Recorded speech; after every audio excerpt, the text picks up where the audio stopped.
Ladies and gentlemen, this is TVP World. You're watching another edition of Military Mind, bringing you news from the front lines. I'm your host, Benjamin Lee. Today we'll take a closer look at several sectors of the Ukrainian front.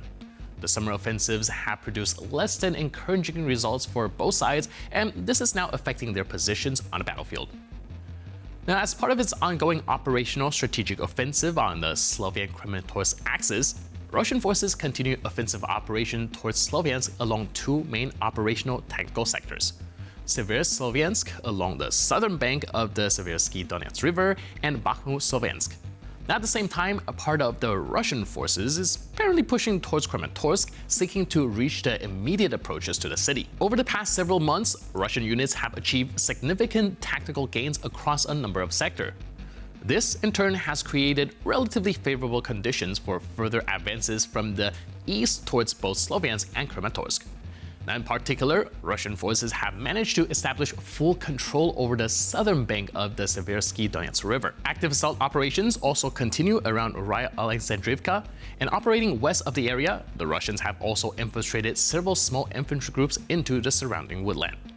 As a result, Ukrainian forces have so far been unable to stabilize the tactical situation on the Slovian axis and, to some extent, around Kramatorsk. By increasing both the number and intensity of infiltration operations carried out by its assault infantry, the Russian command is improving the chances that at least some of these attempts will succeed. Now, under such conditions, Ukrainian commanders not only lack sufficient forces and resources to respond quickly to these relatively small incursions, but often simply cannot react fast enough because of their sheer number and near continuous nature. This remains a problem even despite Ukraine's extensive use of tactical reconnaissance and strike drones. The front is highly stretched, and some sectors are either weakly covered by fire or not covered at all. Moreover, the effective use of Ukrainian drones against Russian assault groups conducting near constant infiltration operation is often restricted by a combination of the factors.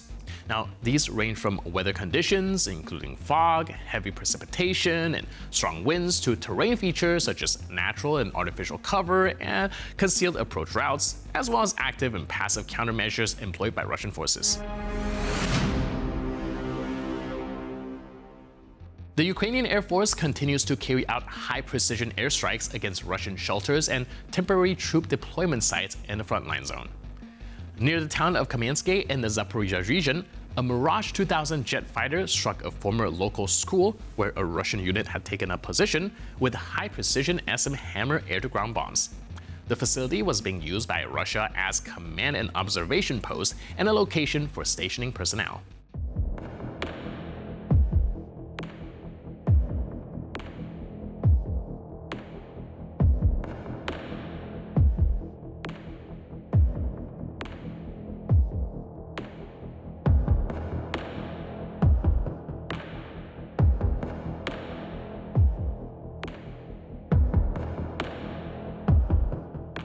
Another video has appeared on Russian Telegram channels that directly documents Moscow's violations of international humanitarian law and the laws of war. Russian drone operators published footage showing them deliberately attacking a civilian, a man riding a bicycle through a town near the front lines, with an FPV drone. This incident is yet another example of the systematic targeting of civilians by Russian drone pilots in the frontline zone, where any movement by local residents becomes a target.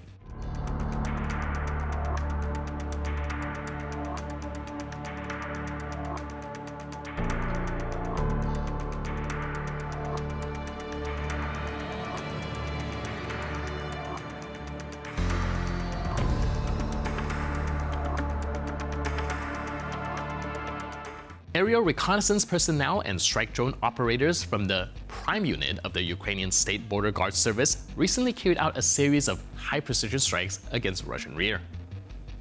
The drone operators also attacked frontline infrastructure, wiping out a field ammunition depot, artillery systems, and an entire fleet of Russia's vehicles and highly mobile equipment.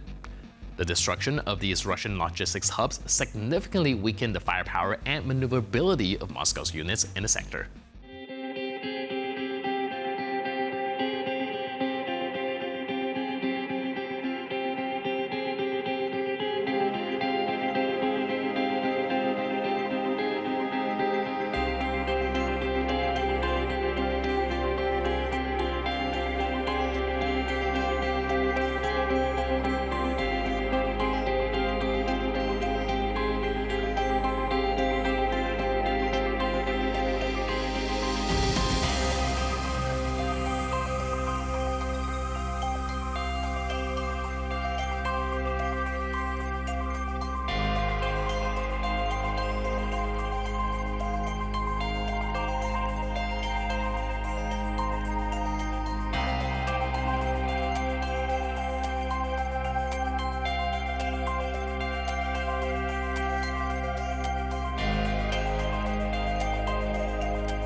In the province of Marib in Yemen, Houthi militants used a drone helicopter equipped with a munitions dropping capability against an M1 Abrams manned battle tank belonging to the Saudi Arabian armed forces. Now, targeting the tank's least protected section, the strike detonated the ammunition load, leading to the complete destruction of the vehicle.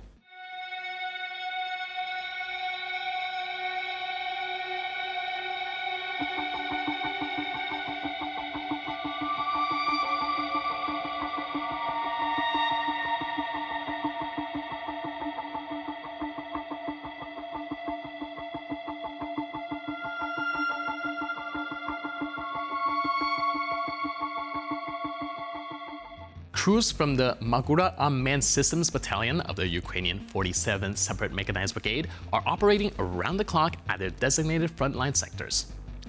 This unit's operators conduct continuous aerial surveillance and deliver precision strikes against concentrations of Russian personnel, vehicles, and armored equipment. The coordinated efforts of night and day crews allow them to maintain full fire control over the Russians' advance routes and thwart their attempts to gain a foothold in the border zone.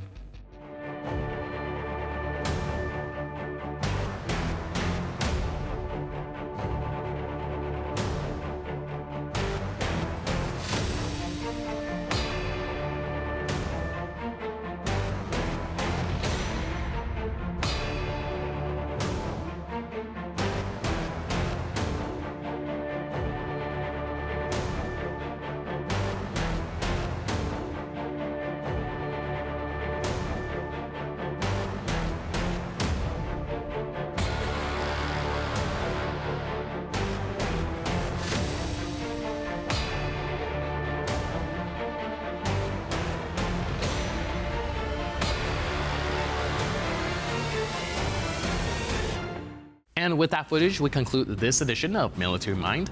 But for more news, update, and commentary, please stay tuned to TVP World.